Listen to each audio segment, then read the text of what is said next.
Got my eyes straight ahead, got my head in the game. With the red light on, I'm just waiting for the change. Keep my head down low.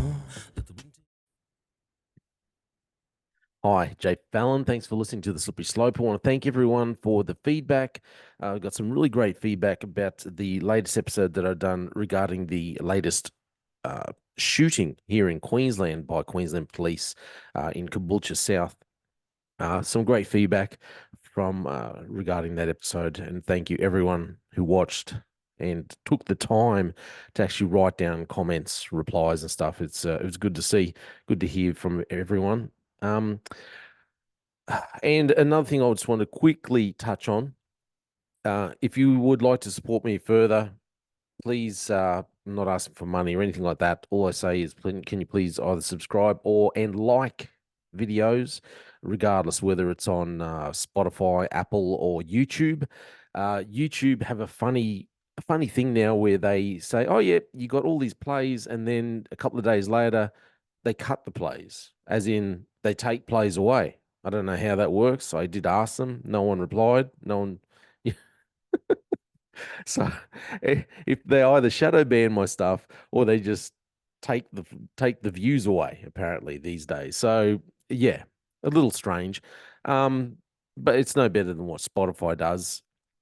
Yeah, so they do something very similar as well. So whatever. So the funny thing is, uh, it seems like the more subscribers I will get, it's like the less views I'll have for each video.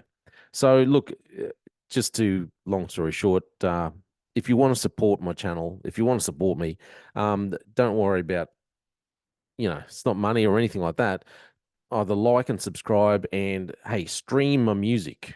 Stream it on Spotify, share it, Apple Music, all that kind of stuff. You can find me under just J space Fallon. If you look up J Fallon Unbreak, you will find me for sure on whatever Spotify, all this kind of thing, Apple. Let's get into it. There's some there's an article. There's a video I saw the other week, and it was from Chris Cuomo, the old CNN reporter, who last time I'd heard, he was extremely pro vaccine, extremely pro. And I remember seeing something on when he was on CNN ranting about anti vaxxers and how just he was anti the anti vaxxer. Couldn't understand it. So now it seems like he's not with CNN. He claims now to be have a vaccine injury. I think maybe suffering from what's it called, long COVID or whatever they want to make it up to be. He's done this slightly interesting interview with a male nurse who's also vaccine injured. The funny thing is, well, it's not funny, sorry, but the strange thing is this chap here is vaccine injured. He had a bad reaction after the first vaccine. So what do? Obviously, you go back and have the second one. So go figure. But hey, you know, I was just the silly. I was just the fool who didn't get vaccinated at all. So whatever. So nurse practitioner Sean Barkovich noticed trouble within 20 minutes of his first COVID vaccine. Numbness and tingling in his arm that spread to face and eyes. And it got worse after he got a second shot. I shouldn't laugh, sorry. I do feel sorry for the chap. Just like I said. Anyway, so Barkovich is one of many people suffering from severe vaccine side effects years after getting their shots, which is very sad. Years later, you're still suffering. That's ridiculous. He tells Como he's not looking for a payday, just answers, but instead he gets shunned and marginalized. Now, also, before I go on and play part of this video of him talking to Como and just put a few things out there for you, I'm also going to put up. I was part of a study that was done, and it was a study that was conducted by the Griffith University here in Queensland. The study was called "The Lived Experience of Being Unvaccinated in Australia During the COVID-19 pandemic. Now, I've got that report that was sent to me, and I'm going to put it up in a post for everyone to read for yourself, just to see some different perspectives.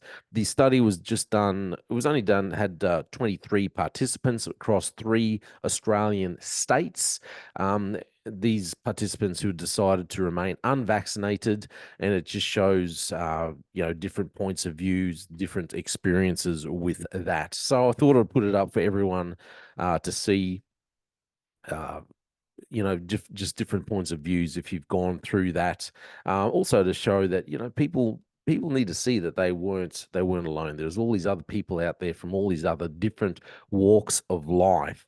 And you don't have to feel, even though the media at the time all made us feel like idiots. um, well, now we can look back and say, hey, we weren't alone. There were plenty of other people out there from all walks of life who were unvaccinated, who didn't want, and it wasn't just because they were crazy people.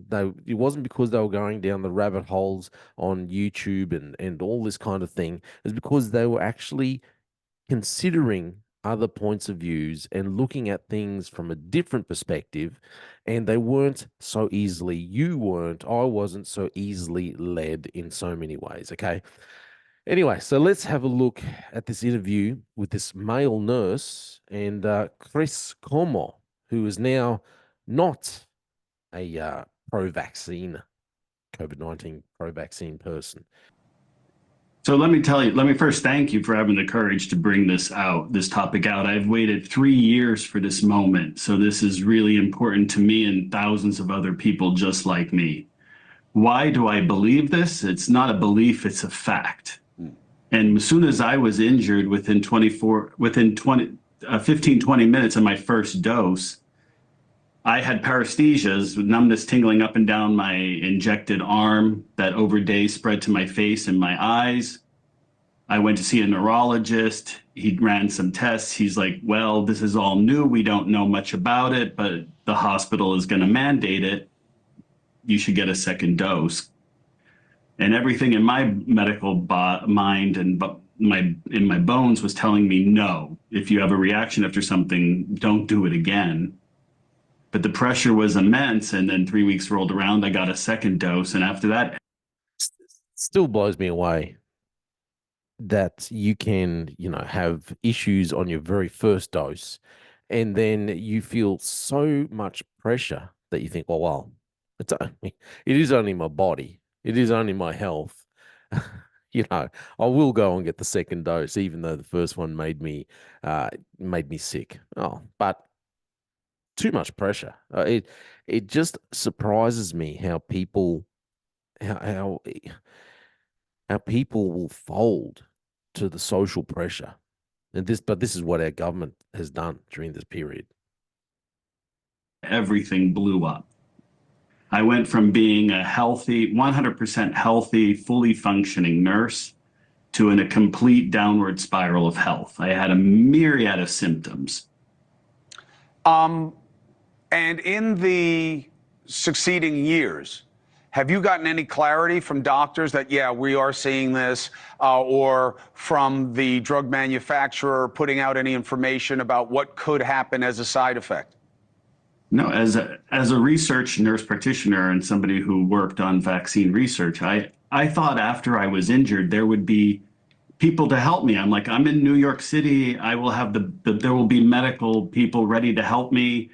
There must be interest to find out what happened or what went wrong with me. I reached out to my political representatives. I reached out to the NIH, the CDC, the FDA. I got no answers. No one wanted to touch it. I am so surprised that he was surprised. These are the same people that were pushing this agenda, and yet they were pushing the COVID agenda. They insisted that everyone get vaccinated. Uh, they are criminals, and yet he is so surprised that he wasn't getting help from the very people that were insisting on him being vaccinated.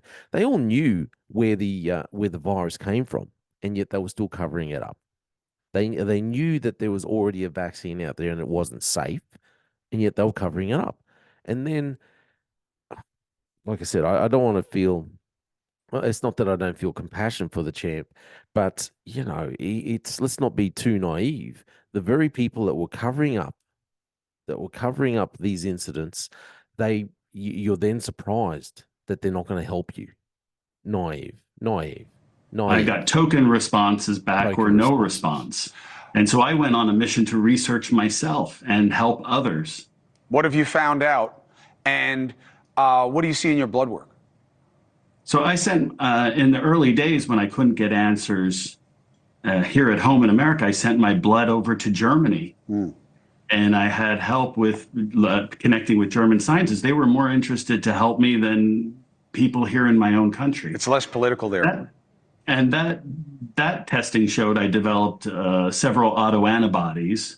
Many of them. He developed several auto antibodies after getting vaccinated.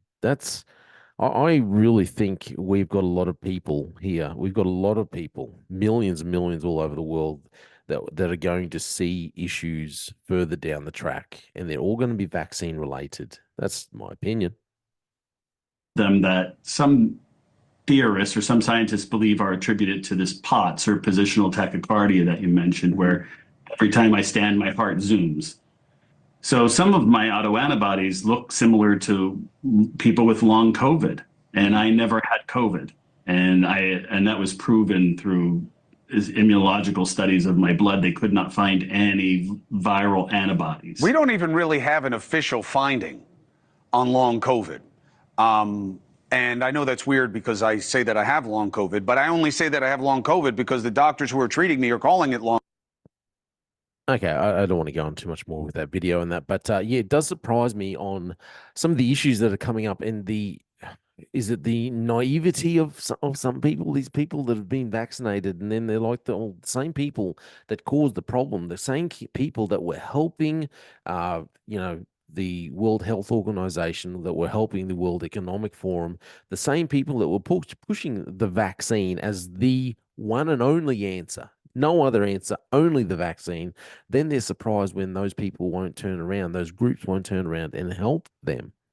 I do feel sorry for this chap, and even Chris Cuomo, if he's got whatever long COVID's supposed to be. But it shows, I think, that the government, no matter what country, if the government was out there pushing the vaccine as the one and only answer, well, then the government cannot be trusted. The government and the bureaucrats behind them, they're the ones, they cannot be trusted. We still have so many people that are still pushing. They don't want to admit that there are serious problems with the vaccines, and we still have a culture within governments and bureaucracies of pushing the vaccine agenda and not admitting to the issues that surround these vaccines. I just want to read this Dr. Ashish Jha, who was he was the White House COVID coordinator in 22 and 23. He says that is it he or she? I don't know. And he says, I think the idea that we're not listening to people who are suffering from this vaccine is awful. We absolutely need to be listening to them. But he's also very clear about the benefits of the COVID vaccines. These vaccines ended the pandemic. I don't think so. They saved millions of lives. Yeah, I don't think so. Thousands of Americans were dying every day at the height of the pandemic. The vaccines totally turned it around. JHA, who was dean of the Brown University School of Public Health, says doctors need to take a humble approach to learning more about those rare but serious serious vaccine side effects. But he realizes that that's a big ask for many of his colleagues. There is a long tradition in medicine that when we as doctors don't understand something, we actually blame the patient. Or interesting. This has been a problem in medicine forever. Barkovich says he learned that firsthand when friends refused to believe his serious illness was related to the COVID-19 vaccine. They're afraid that by showing my face, I'll drive vaccine hesitancy. What I have come to realize is that the censorship and the hiding of it is actually fueling vaccine hesitancy. So the HRSA, which is the Health Resources and Services Administration in America, it's an agency charged with compensating people with injuries directly linked to a covered countermeasure such as the vaccine. So the HRSA says that as of April the 1st, it received 13,116 COVID-related claims. So far, it's reviewed more than 10,000 of those claims and found just 47 eligible for compensation, which averages about $3,600. The rest were denied. Very interesting. Listen, I just found I thought this is a pretty interesting video, this one with Chris Cuomo and this male nurse, uh, showing how people, you know, have learned the hard way. And like I said, like I always said, I was never anti-vaccine. It just really wanted to be able to have the choice for myself. And I didn't trust a government. I didn't trust bureaucrats that constantly denied the origins of the virus itself when it's blatantly obvious to anyone who who doesn't well, anyone who can actually think straight that the virus originated from the Wuhan laboratory. It's obvious. So if people couldn't even admit to that, why would we then trust those same people, those same groups, when they come out and say, "Yep, it didn't originate in the lab. It just originated next door." Just on a completely unrelated topic, you want to take this vaccine that we just happen to have ready at the time. Anyway, it was an interesting interview. I thought just shows the different perspectives and how people are starting to change their mind, come around and see the vaccine agenda for what it was. It was just a way of learning how to control people en masse. That's all it was. Like I said, I also put up a post about on YouTube.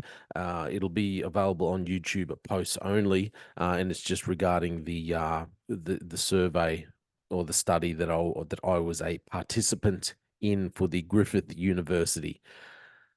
Anyway, my name is Jay Fallon. If you want to find my music, like I said, check it out, Spotify and that. I'm Jay Fallon. Thanks for listening to The Slippery Slope. And say it isn't real, and please don't go away. Just give me one more day. What if I could turn back time?